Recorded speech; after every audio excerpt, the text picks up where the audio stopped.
Hello ladies and gentlemen, welcome to Tony Needs Hobbies. My name is Tony and today I will show you in detail how to hand stitch leather and make a nice belt.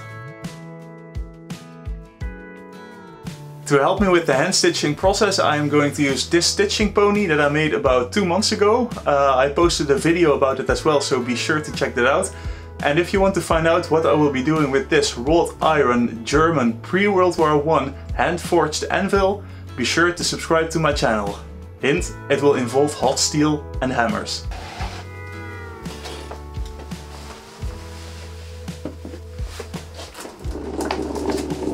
And now, without further ado or more misplaced anvils, let's prepare a belt and hand stitch all along the edge.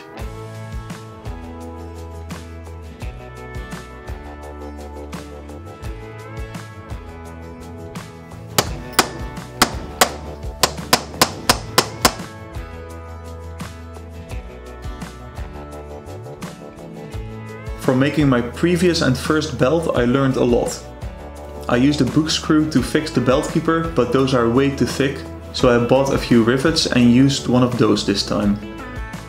I used this small hammer as an anvil to punch the rivet down.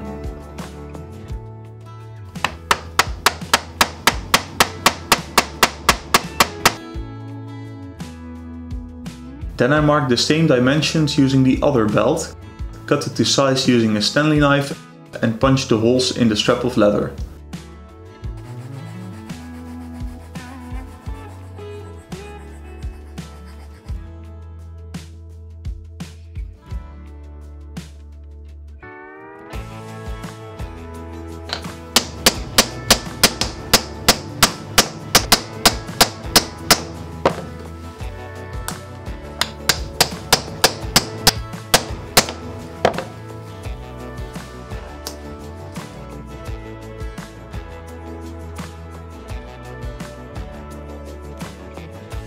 After that, I shave off some of the leather at the end where the buckle will go. This makes the leather more flexible so that it will nicely bend over. I fixed the buckle with some contact cement.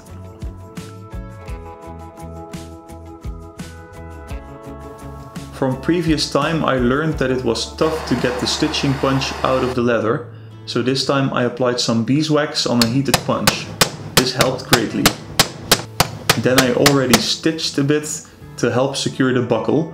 I did this part off camera, but don't worry, I will show you a lot of hand stitching in a minute.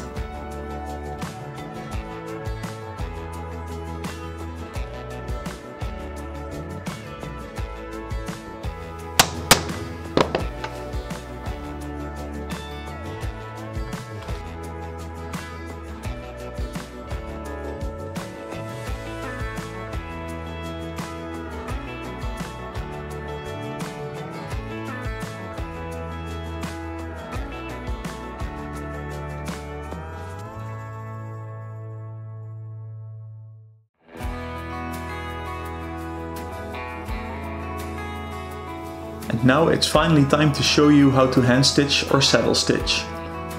I am not that experienced, but want to show you that it isn't that hard at all. You use one piece of thread with on both ends a needle. These needles can be locked by punching the needle through the thread after putting the thread through the needle. I am using waxed nylon thread.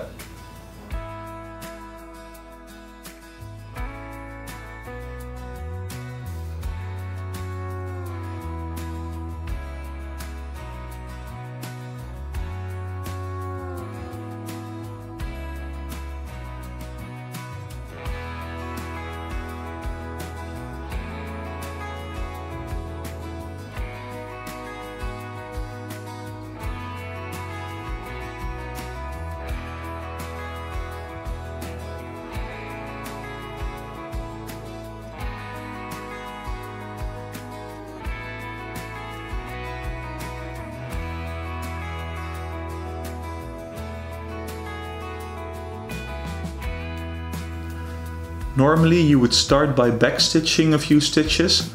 I did not do that because I'm going all around the belt and will be ending at the position where I started and do 2 additional stitches to fix the thread. I am using one long piece of thread. It's over 7 meters long, so you see me struggling a bit in the beginning.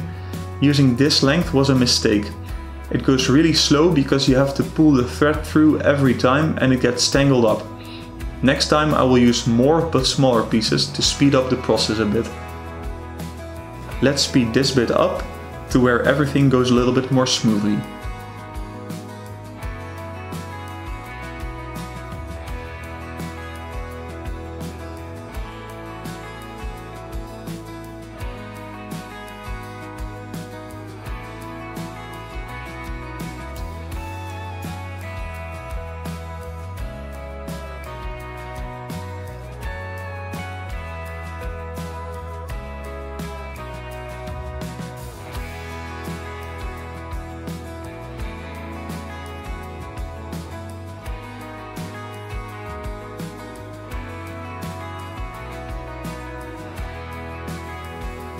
To get nice looking stitches, it's very important to do the process the same every single stitch. In my case, I do the following. Using an awl, I open up the hole so the needle can easily go through. The first needle goes through from the right hand side, then the needle from the left hand side goes through, and I make sure that the thread on the right hand side goes over the needle every single time. After that, I pull the threads through the leather and fix it by pulling tightly. This gets repeated for every stitch. It's slow, but one of the advantages of hand stitching over machine stitching is that the result is very durable. If one of the stitches breaks, machine sewn stitches will unravel, hand stitched stitches will not.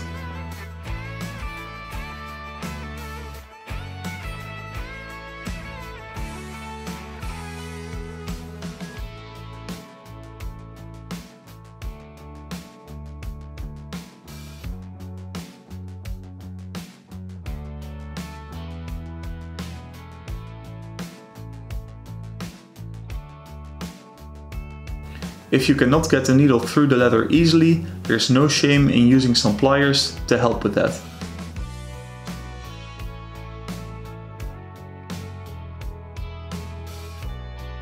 Okay, let's speed up again to show you how to finish it all off.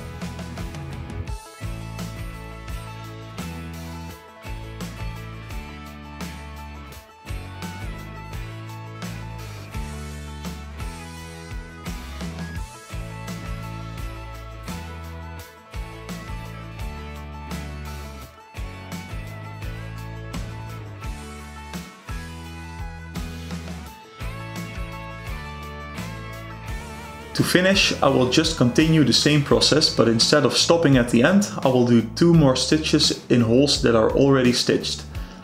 This makes sure nothing will unravel.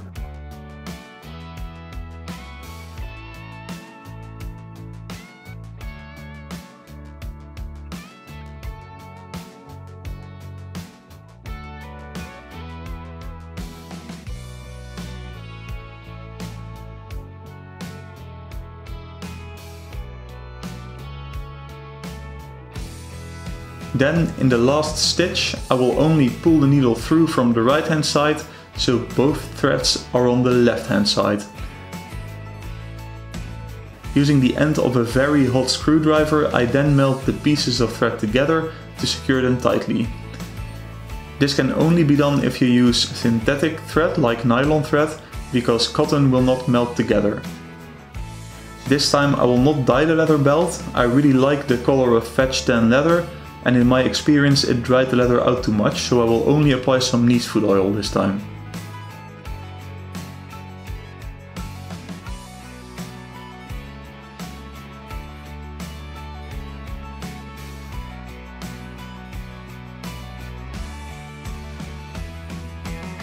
I hope you learned a little bit about hand stitching, and if you like this video, please hit the like button.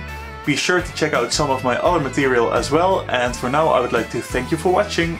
Bye bye.